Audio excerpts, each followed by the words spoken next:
vidéo, on va voir comment faire des figures dans Inkscape. Et la bonne façon de faire, selon moi, c'est de ne pas les faire dans Inkscape, mais d'utiliser un autre logiciel. Donc dans la première partie de la vidéo, je vais vous montrer comment j'importe une figure faite dans un autre logiciel et je la rends jolie dans Inkscape. Et dans la deuxième partie, on verra comment on ferait si on voulait tout faire dans Inkscape. Donc la méthode la plus simple, je trouve, pour faire des figures dans Inkscape, c'est de ne pas utiliser Inkscape, c'est-à-dire d'utiliser un autre logiciel pour créer la figure et de venir ensuite la mettre dans Inkscape pour faire tout ce qui est joli. Donc pour ça, moi j'utilise un petit programme dans Python, mais il est aussi possible d'utiliser GeoGebra, MATLAB ou n'importe quel logiciel qui vous permet d'exporter un format vectoriel. Dans Python, ce qui est bien, c'est quand on utilise Matplotlib, on peut sauver la figure au format qu'on veut et en particulier au format EPS. Je fais tourner. J'ai demandé ici, je lui ai demandé de tracer T, Y en fonction de T. Je lui ai demandé de mettre la grille. C'est important que la grille soit déjà mise dans votre logiciel parce que souvent c'est facile à faire depuis les logiciels de tracer de fonction et c'est pénible à faire dans Inkscape comme on le verra plus tard dans la vidéo. Et les limites de la fonction. Même mettre 2. Ici, ce sera même peut-être plus joli. Alors, une fois que j'ai ça, je vais chercher la figure en question, ici, graph.eps, et je fais ouvrir avec Inkscape. Il me demande quelles sont mes préférences pour l'importation. Moi, comme d'habitude, je dis d'accord à tout. Et ça me donne cette figure-là. On voit la figure sur une page de la taille de la figure. On commence par recentrer et on regarde dans les calques. Donc on a un premier calque qui nous dit « Oh, le truc vient de Inkscape ». Première chose que je vais faire, c'est que je vais enregistrer. Fichier enregistré sous graph.csv, SVG, est-ce qu'il va accepter? Parce qu'il y en a une autre ouverte. Hop, nickel. Et je vais appeler mon premier calque. De toute manière, on va les empiler. Je commence toujours par en bas. Et en bas, j'ai un fond blanc. Alors, ça ne se voit pas encore. Hein. Mais ici, derrière le fond, pas derrière l'image, il y a un fond blanc. Donc, la première chose à faire quand vous importez une image dans Inkscape, c'est de toujours commencer par tout dégrouper. Quand vous apportez, pardon, pas une image, mais un objet vectoriel. Donc, CTRL-MAJ G, ou bien ici, objet dégroupé. Et vous le faites plein de fois. Jusqu'à ce que vous ayez l'impression qu'il n'y ait plus rien qui change. Donc là, on a le fond, ici, et puis on a tous les autres objets. Alors, je vais prendre tous les autres objets, puisqu'on en parle, et je vais les envoyer dans le calque du dessus. Pour ça, il faut qu'il encore qu'il existe, donc un fond grille, ajouter, je reviens sur le fond blanc, je sélectionne tout sauf le fond blanc, ici, clic droit, déplacer vers le calque, grille. On déplace. Et je fais un nouveau calque, courbe, ajouter, et je vais juste venir sélectionner la courbe, déplacer vers le calque, courbe, déplacement. Maintenant, chacun est à sa place, la courbe est dans son calque, la grille est dans son calque, le fond est dans son calque. Je ne vais plus toucher au fond. Je vais commencer par m'occuper de la grille, donc la courbe, je la cache. Ce que j'aime pas, moi, en général, j'aime pas que ça ressemble à une figure d'oscilloscope quand j'ai pas envie d'en faire une, donc je commence toujours par enlever les bords. Et puis, ici, je laisse les graduations supplémentaires. En fait, je voulais aller jusqu'à 1,5, j'avais pas forcément besoin de la suite. Donc ici, je vais venir supprimer ce qui dépasse. Et là, je voudrais raccourcir toutes les autres courbes. Donc je vais venir... Alors le plus simple, c'est peut-être de les sélectionner en cliquant dessus. Maj, je clique chacune l'une après l'autre. Et je vais venir les réduire à peu près jusqu'à 1,5. Là, c'est le fond blanc qu'elle est avec. C'était pas assez. Alors, une façon de faire, c'est je peux venir ici attraper un guide, que je viens mettre ici précisément. Ensuite, sélectionner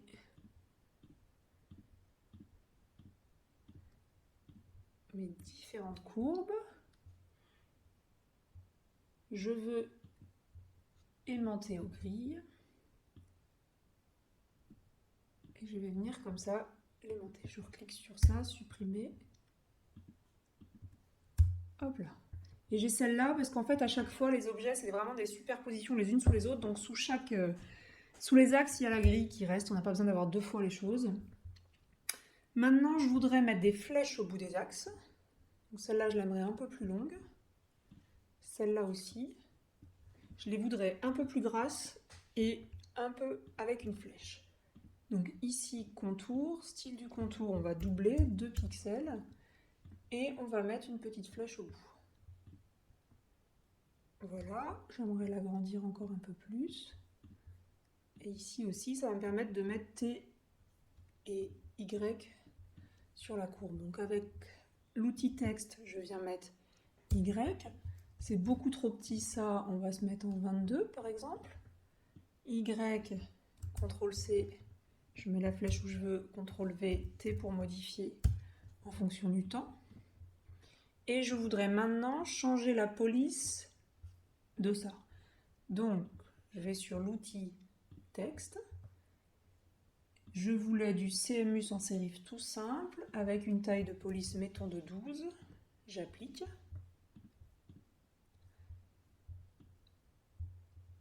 C'est un peu trop gros en fait, donc on va remettre une taille de police de 10. Un CMU, c'est pas le plus joli, c'est pas le plus pratique. Ici, on va prendre CMU sans sérif, 11, apply. Oui, ça me plaît. Je fais la même chose pour en bas. CMU sans sérif, 11, apply. Voilà. Maintenant, je reviens, donc c'est bon pour moi, je reviens à la courbe. La courbe, elle n'est pas du tout aux couleurs de la charte. Elle dépasse elle a pas mal de défauts, elle dépasse en plus. On va revenir simplement la couper. Donc la courbe, c'est un tracé. On va venir couper la courbe au niveau de l'axe horizontal. Donc je sélectionne la courbe et ce rectangle qui va me servir de cache. Et je fais chemin, découper le chemin. Ça m'a découpé le chemin en deux parties. Et en fait, j'ai pas besoin de la partie en dessous ici. Maintenant, cette courbe-là, je voudrais qu'elle soit aux couleurs de ma charte, donc verte. Et je voudrais surtout, pour qu'elle soit plus lisible, qu'elle soit plus épaisse. Et donc maintenant, je vais mettre une épaisseur, mettons, de 4. Je peux aller voir la fin du tracé. Je peux supprimer encore un point. Je pourrais aussi demander à ce que le bout soit rond. Il me manque d'ajouter l'équation de la courbe. Extension TechTech, vous pouvez utiliser autre chose, moi j'utilise cette extension-là. $$ pour dire que c'est une équation, y de t égale moins frac 1/2 de gt carré, il faut faire chapeau espace carré plus 6, save, et je viens mettre ça plus haut. Pour autant, on va voir maintenant comment créer cette figure uniquement dans Inkscape sans commencer par être dans un autre logiciel et puis vous pourrez choisir à la fin ce que vous préférez faire. Donc pour ça, je crée une nouvelle figure, une nouvelle image. Et ce qu'on va faire, c'est qu'on va venir faire un rectangle, un cadre dans lequel on va venir mettre la figure. Donc on a vu, je voulais aller entre 0 et 1,5 en X, entre 0 et 8 en Y. Donc la bonne façon de faire, c'est de se mettre en pixels et de choisir ici un cadre dont les unités ne soient pas trop compliquées. Donc 8, ça veut dire que je veux avoir 8 graduations de, mettons, 30 pixels. Et la largeur, j'en avais 1,5 fois, je vais 1,5, je voulais aller 0,5 en 0,5, donc ça me fait 3 graduations de, mettons, 40 pixels. Ah non, c'est pas assez. On va faire 3 fois 100 par exemple. Voilà, comme ça. Et puis, donc voilà le carré qui va me servir, le rectangle qui va me servir de cadre pour ce que je vais faire. Donc, je vais dans les calques, je vais avoir un calque qui sera ma grille et je vais tout de suite faire un deuxième calque qui sera la courbe.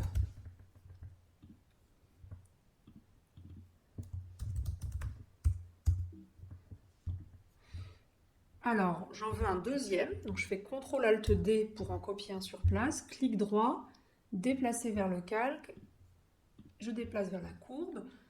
On fera la courbe après, commençons par faire la grille. Pour faire la grille, je choisis cette forme et je vais dans Extension, Rendu, grille cartésienne. La grille cartésienne, ça va me permettre de faire une grille avec un axe des X et un axe des Y et avec des marques principales et des marques secondaires. Les marques principales, sur l'axe des X, j'en veux 3. L'espacement, j'ai dit tout à l'heure, c'était 100 entre chaque. Et combien je veux de subdivisions, combien je veux de petits carreaux pour 1, j'en veux 5. L'axe des Y, j'en veux 8. Combien entre 2 j'en veux 240 divisé par 8, entre 2. Combien de subdivisions? J'en veux une. Et maintenant que j'ai tout ça, je peux faire l'aperçu en direct pour vérifier que c'était bien ça que je voulais. Effectivement, ça ressemble à la bonne courbe. Sauf que j'ai l'impression que ça va être beaucoup trop foncé. Là, je trouve que le quadrillage est très fort. Donc ce que je vais faire, c'est que les marques secondaires, je vais les diminuer à 0,5 sur l'axe des Y et à 0,5 aussi sur l'axe des X. Et puis 2 pour les marques principales, je vais les mettre à 1. Ok, j'applique. Je ferme. Donc maintenant j'ai une grille, on va zoomer un peu plus dessus, qui ressemble à ça. Il y a beaucoup de subdivisions, beaucoup plus que ce que je pensais. Je ne sais pas comment je me suis débrouillée. J'ai laissé 5 en subdivision, je pense, sur l'axe des Y. On va refaire. L'axe des Y, sous-subdivision par subdivision. On va mettre 0 ici. Qu'est-ce que ça donne ça si je demande ça en direct? Ok. Et l'axe des X, c'est pareil, on ne veut pas les sous-subdivisions par subdivision, ça fait trop. Voilà, c'est ça que je voulais. Apply. Hop. Je reviens centrer mon histoire. Je vais supprimer celle du fond et ramener celle-là à sa place. Maintenant ici, je voudrais comme tout à l'heure ne pas avoir un écran d'oscilloscope. Donc je zoome. Et comme tout à l'heure, en fait cet objet c'est un objet complexe, donc on va faire CTRL-G plusieurs fois jusqu'à tout découpler. Alors tout découpler c'est intéressant ou pas parce que des fois ça vous permet de garder le quadrillage principal et le quadrillage secondaire mobilisés ensemble. Vous n'êtes pas à tout faire d'un coup. On va juste faire un premier CTRL-G, ça je pense que ça nous donne le tour. Si je clique ici, je me rends compte ici que j'ai un nœud rond. C'est qu'en fait c'est l'outil rectangle qui est utilisé. Donc si vous vouliez faire un écran d'oscilloscope, ce serait parfait, vous le tirez comme ça, et c'est parfait. Mais c'est pas ça que je veux faire. Moi, je veux supprimer le côté droit et le côté gauche. Donc la première chose à faire, c'est transformer mon objet en chemin. Ensuite, venir chercher ce point-là, ici, et le séparer, briser le chemin.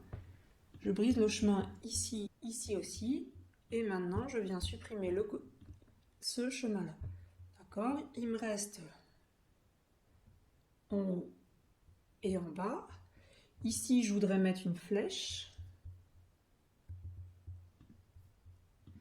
Style du contour, je vais mettre une petite flèche d'un côté et de l'autre. Qu'est-ce que ça donne? Voilà. Si je sélectionne cet objet, je peux venir un peu plus bas. Là, c'est les contours intérieurs. Celui-là aussi. Tac. Je peux dire que le quadrillage secondaire, je le voudrais de manière d'une couleur un peu plus claire. Donc je peux baisser son opacité. Voilà. Ça, j'aimerais le réduire aussi. Comme ça. Ça me paraît pas mal. Il me reste à ajouter sur cette grille les valeurs. Donc je prends T, le texte, je mets 0,0 en bas. Cette police-là, classical serif, elle est bien, mais pas pour ce qu'on veut faire. On aime mieux avoir les chiffres droits. Oh, c'est horrible ça. Texte et police, c'est plus simple ici, je trouve, de modifier. CMU sans sérif. 11, c'est pas assez gros. Mettons 16. Apply, c'est trop gros. 12. Alors là, il y a un petit bug. Il faut revenir sélectionner. CTRL A. 12. Apply. Ça me paraît pas mal. 0. Je viens la centrer. Hop. CTRL ALT D pour le faire à la même hauteur. T, je modifie 0,5. FNF1. CTRL ALT D ou CTRL D si vous êtes sur Windows. CTRL ALT D ici. L'outil texte 1,5 2,0. Voilà. Et maintenant on veut la même chose de l'autre côté. CTRL C, CTRL V. 0, je l'aligne bien avec ici. CTRL ALT D, je remonte et je vais mettre ici 7. Alors là, j'avais pas envie d'avoir les virgules sur cet axe-là. Je sélectionne celui-là, je sélectionne celui-là et je vais venir les aligner. Et 1, 2, 3, 4, 5, 6. Il me manque 6 graduations intermédiaires. Donc ce que je vous propose de faire, c'est faire la première, la descendre et d'en faire. Donc là, j'en ai une. CTRL ALT D, 2, 3, 4, 5, 7, bon, je pense qu'on a les 6. Et maintenant, je vais demander de les mettre en les espaçant régulièrement. 1, 2, 3. Je pense que j'en ai oublié une. J'en ai oublié une. C'est pas grave. CTRL ALT D. Et je reviens. Voilà. Maintenant, T pour l'outil pour modifier. 1, 2, 3, 4, 5, 6. Je vais rapprocher un tout petit peu ça de mon quadrillage. Si j'ai envie que les marques débordent un tout petit peu pour faire des tics, je peux dépasser un tout petit peu comme ça, par exemple. Idem là, si je veux que ces deux-là démarrent un petit peu plus, je peux faire comme ça. Ici, en fait, j'ai plutôt envie d'écrire temps. Donc, CTRL C, CTRL V, ici, c'est le temps. Là, je voulais l'autre police, la classical serif, et un peu plus gros.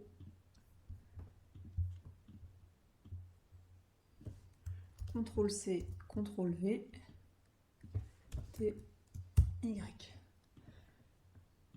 Voilà.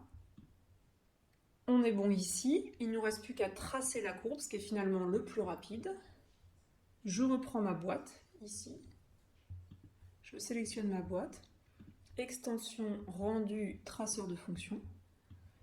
Ici, je veux aller entre... ma boîte va entre 0 et 2. En X. En Y, je vais entre 0 et 8. Le nombre d'échantillons, c'est le nombre de points sur lequel ça va calculer la fonction. Mettons 100. La fonction, c'est moins 0,5. Alors la subtilité, c'est que ici, les limites, c'est des virgules, le séparateur décimal. Mais là, ça tourne sur du Python. Donc il faut que les séparateurs soient avec des points. Enfin, le séparateur décimal, c'est des points. 0,5 fois 9,80 fois x au carré plus 6.